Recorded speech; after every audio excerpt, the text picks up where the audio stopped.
तुम्हें तो गर्व होना चाहिए कि ये न जानते हुए भी कि सीता ही उनकी माता है। लवकुश, एक नारी के सम्मान के लिए संसार के सर्वश्रेष्ठ धनुर्धर और महान योद्धाओं के विरुद्ध भी खड़े होने में भयभीत नहीं हुए।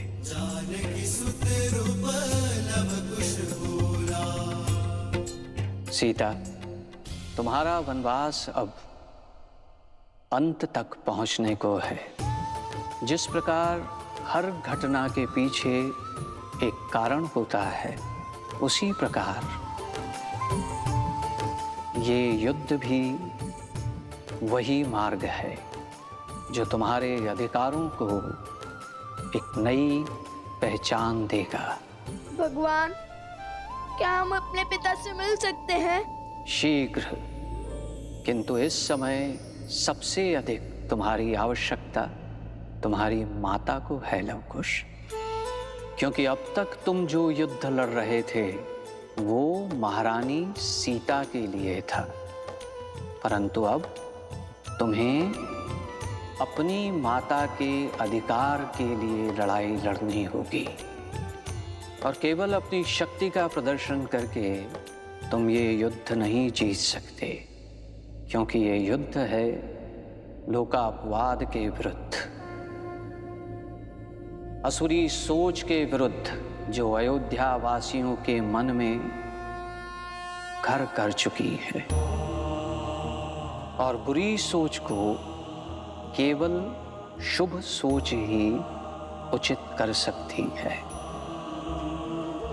तुम दोनों को अयोध्या वासियों की नारी को लेकर जो हीन सोच है, जो नारी को एक समान अधिकार नहीं देती है, उनके मन में नारी के लिए सम्मान जगाना होगा।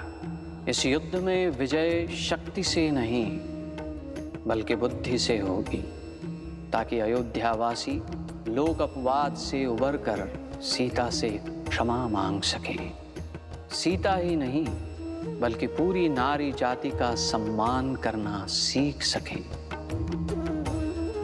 और जब ये कार्य पूर्ण होगा तब होगी रामायण संपूर्ण।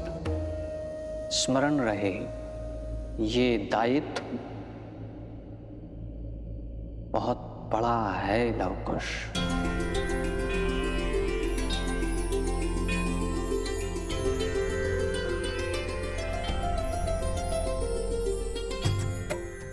अपनी माता के चरणों की सौगंध है गुरुवर।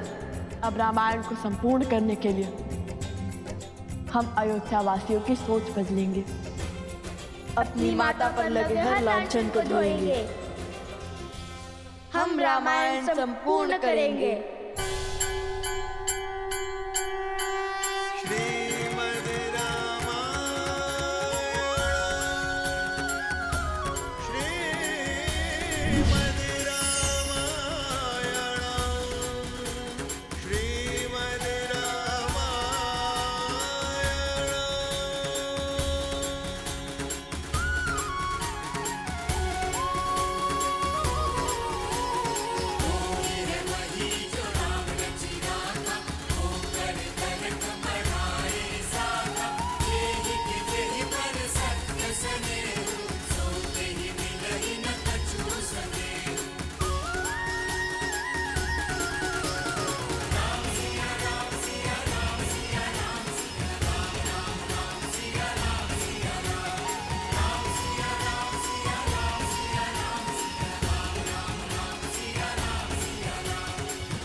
क्रोध में न जाने मैंने क्या क्या कह दिया, मुझे क्षमा कर दीजिए।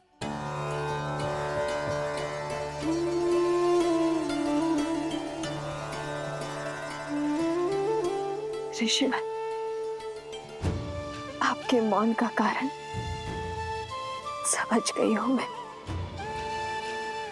मुझे क्षमा कर दीजिए। देवी, अंत भला तो सब भला।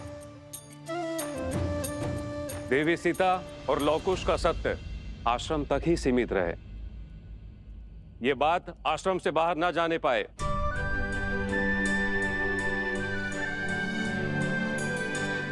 महारानी सीता, धन्य हुई मैं कि मेरा समय आपके सानिध्य में बीता, आपके आशीष छाया में बीता। क्षमा करना मुझे ज्ञानी को, बचपन से मिथिला के हर गली में बस आपकी कहानियां सुनती आई हूं,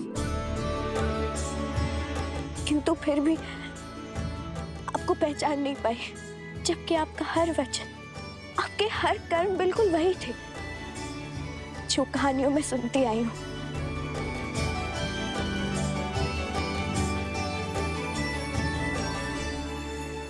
अरे, जब हम नहीं पहचान पाए तब आप कैसे पहचानती? हमारी माता जो ठान लेती है वो करके ही दिखाती है, बिल्कुल हमारी भांति, है ना माता?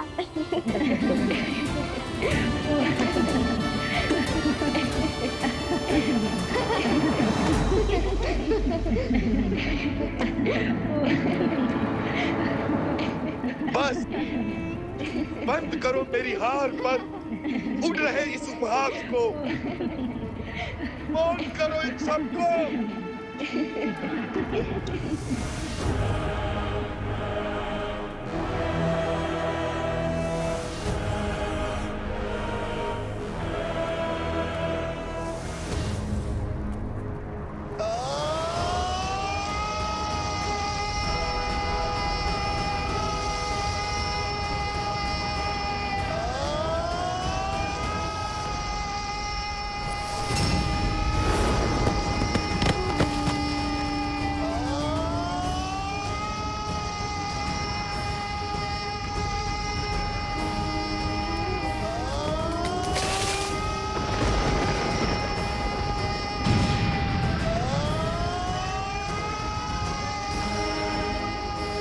रोकिए इन्हें, इनका क्रोध हर सीमा पार कर रहा है।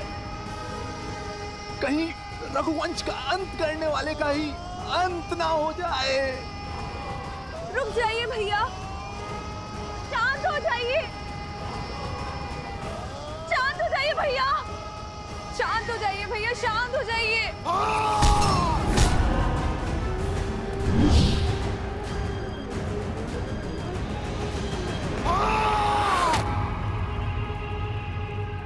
गया, मैं हार गया, हार गया।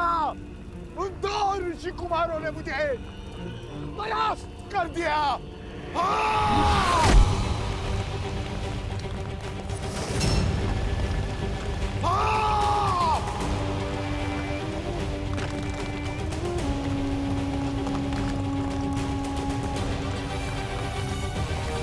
चलिए चलिए यहाँ से।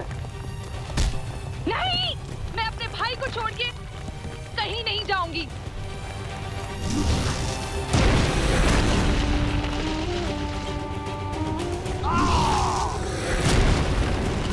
शांत हो जाइए भैया। क्यों? ताकि अपना उपहास बना सकूं।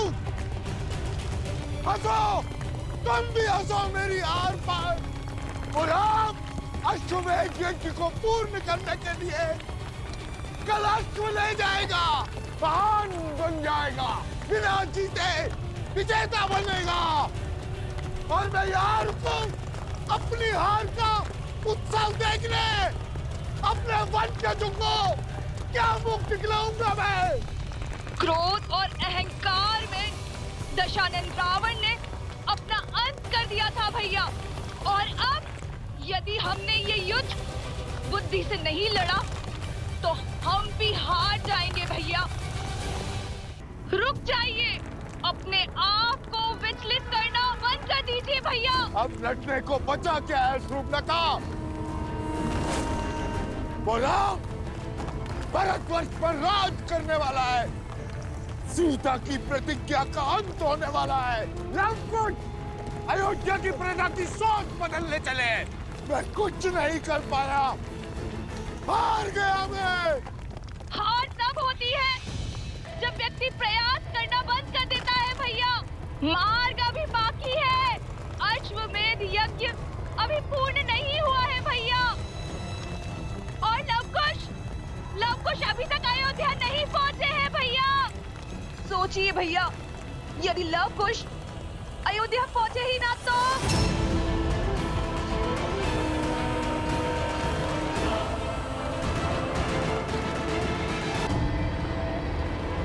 अश्वमेध यज्ञ अभी पूर्ण नहीं हुआ है भैया। और लवकुश अभी तक अयोध्या नहीं पहुंचे हैं भैया। सोचिए भैया, यदि लवकुश अयोध्या पहुंचे ही ना तो इस बार हम ऐसा वार करेंगे जिसकी काट उनके पास नहीं होगी भैया। अभी समय है और अवसर भी है भैया।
जय सिया राम, जय जय सिया राम, जय सिया राम, जय जय सिया राम।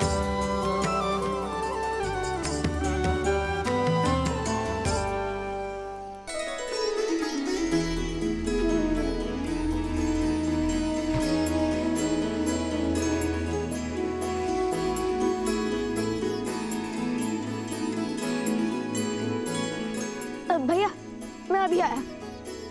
अरे अरे कहाँ जा रहे हो कुश? कुश!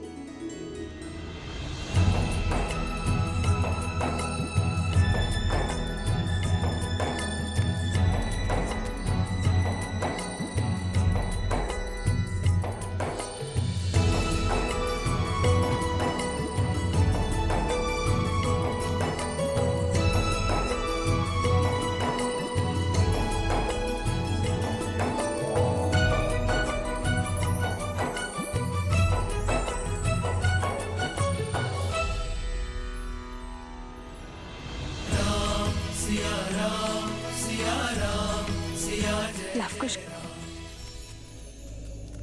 सोम, लवकुश कहाँ है? हम यहाँ हैं माता। हम यहाँ है माता।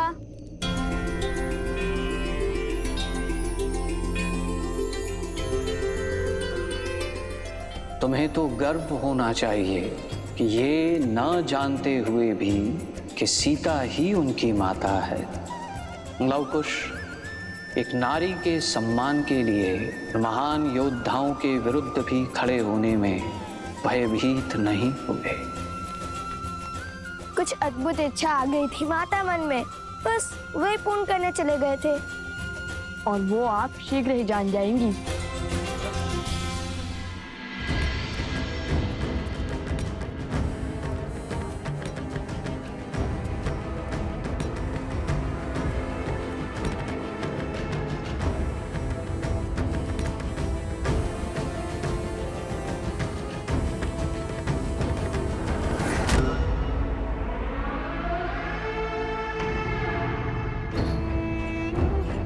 शीघ्र ही लवकुश अयोध्या की ओर प्रस्थान करने वाले हैं, किंतु प्रश्न ये है,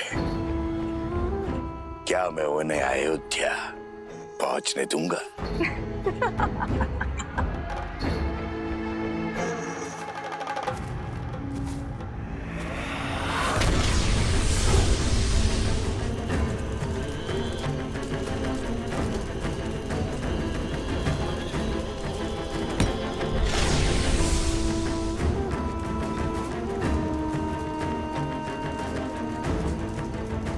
उनके सिर पर जीत का भ्रम चढ़ा है, नहीं जानते शीघ्र ही उनके आनंद पर सहस्त्रमुख रावण का ग्राण लगने वाला है।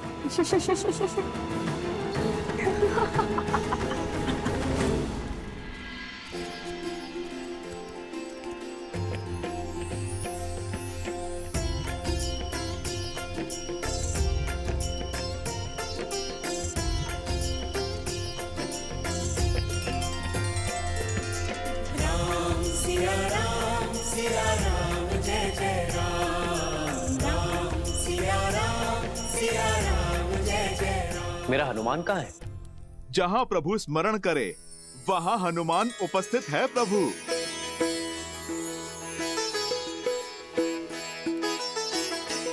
आओ हनुमान, तुम्हारी ही प्रतीक्षा थी। बैठो। प्रभु मैं तो अभी क्या? अभी भोजन का स्मरण किया था और आप देखिए अब मिल गया।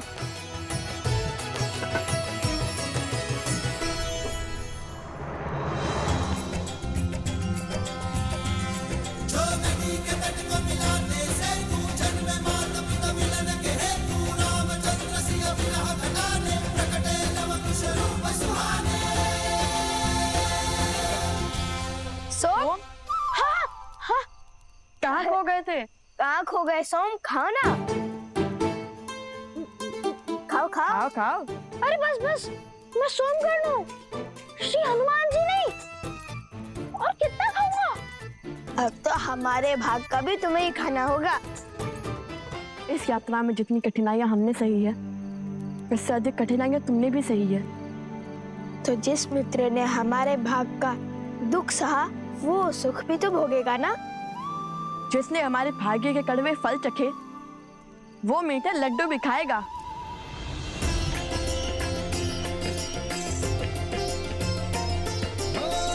मंगल भवन मंगल हारी, द्रवहु सुदशरथ अजर बिहारी।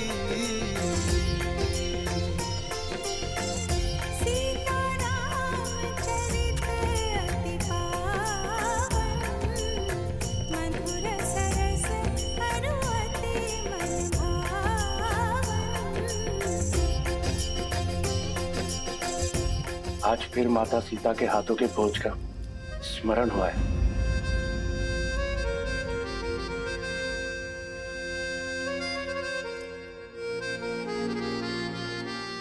सत्य कहा, भाभी माँ के हाथ का बना भोजन तो बुलाया ही नहीं जा सकता। हाँ देवियों, अद्भुत भोजन बनाया है, धन्यवाद।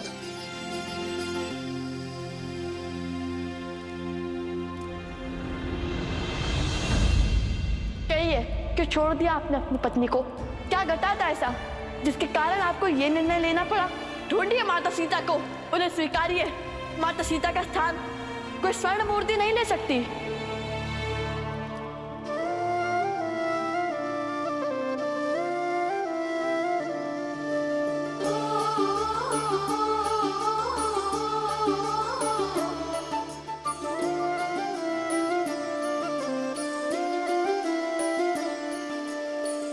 जन्म जन्म का है ये संगम, राम रतन सीता वैभव धन।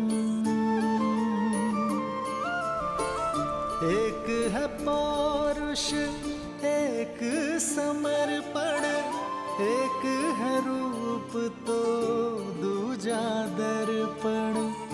राम है लोचन सीता दृष्टि, राम है बादल सीता वृष्टि। राम सिया राम सिया राम सिया राम, राम सिया राम सिया राम, राम सिया राम सिया राम सिया राम, राम सिया राम सिया राम।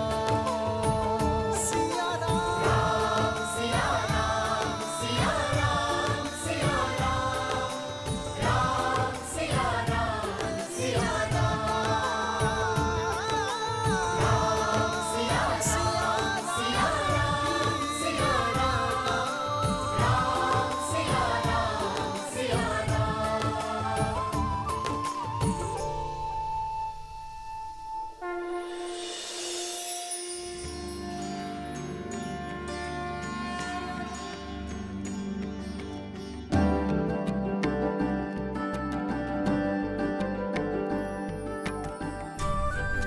लव कुश, भगवान वाल्मीकि के आदेश अनुसार मैं तुम दोनों को अश्वमेध यज्ञ समाप्ति के सुअवसर पर अयोध्या लेकर जाऊंगा।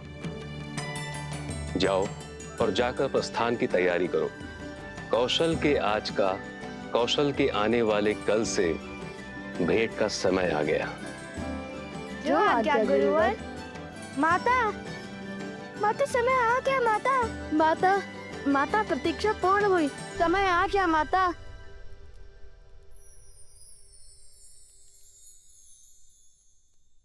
माता, माता, माता, माता, माता समय आ गया माता।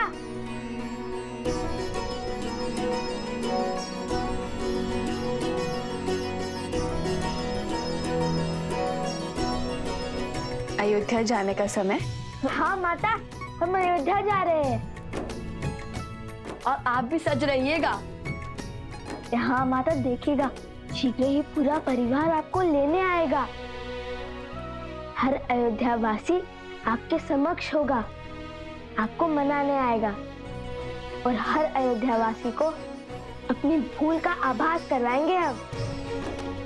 और वो भी बिना किसी अस्त्र शस्त्र के प्रयोग से। और इस बार हम किसी के भी समक्ष शक्ति का प्रयोग नहीं करेंगे, बुद्धि का प्रयोग करेंगे। आपको तो पहले ही अयोध्या जाने की सूचना मिल गई थी। सबसे महत्वपूर्ण सामग्री पहले ही सज हो गई। माता को अपने पुत्रों की हर आवश्यकता का बोध होता है। ये मार्ग के लिए है, अभी समाप्त कर दोगे क्या? जैसी महारानी की आज्ञा।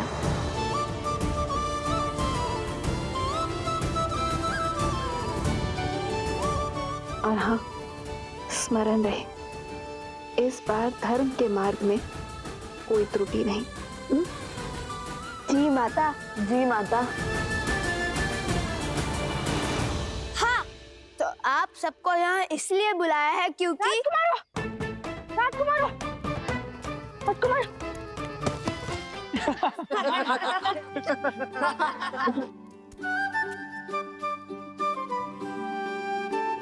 अरे अधिक उत्सुकता में ऐसा ही होता है। अरे क्रोधित ना हो, मैं तो केवल अपना अनुभव बता रहा था।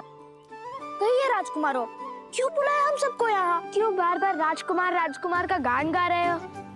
हम तो केवल साधारण से 2 ऋषि कुमार हैं और तुम्हारे मित्र हैं। तो जैसे पहले बुलाते थे वैसे ही बुलाओ। पहले की बात और थी, पहले आप अपने ही सत्य से अनभिज्ञ थे, अब तो सब जानते हैं ना। नाम से बुलाया तो कहीं आप क्रोधित ना हो जाए। महाराज राम और देवी सीता के पुत्र तो कुछ भी कर सकते हैं ना। सिया राम के पुत्र होने के जितने लाभ है उससे कहीं अधिक उत्तरदायित्व भी हैं। सिया राम के नाम की रक्षा का उत्तरदायित्व, इसलिए हमें अधिक सावधान रहना होगा। तो जब हम यहाँ नहीं होंगे तब आप सबको एक तैयारी करनी होगी। तैयारी? कैसी तैयारी लवकुश? रामायण के मंचन की तैयारी। हम एक बार पुनः अयोध्या जाकर रामायण का मंचन करेंगे, किंतु इस बार इस रामायण का आधार भिन्न होगा, उसका सुर भिन्न होगा। अर्थात? ध्यान से सुनो।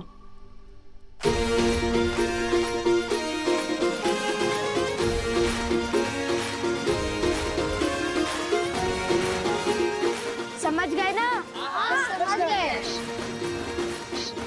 थोड़ा धीरे बोलो, किसी को कुछ पता नहीं चलना चाहिए। ये अयोध्या वासियों के लिए अचरज भरी बात होगी। जय श्री राम। जय श्री राम।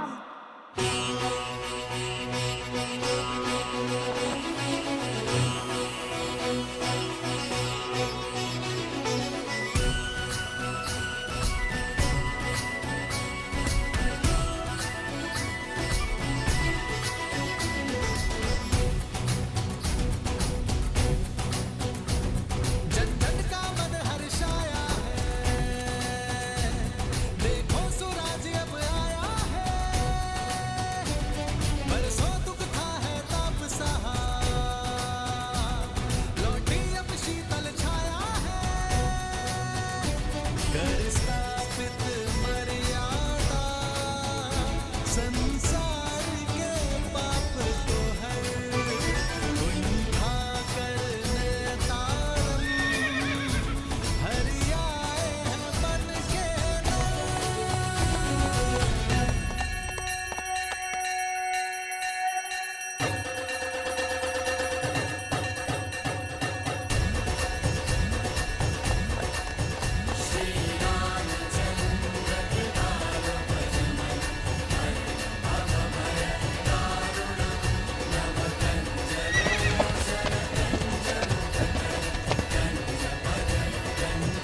आयुष्मान भव शत्रुघ्न।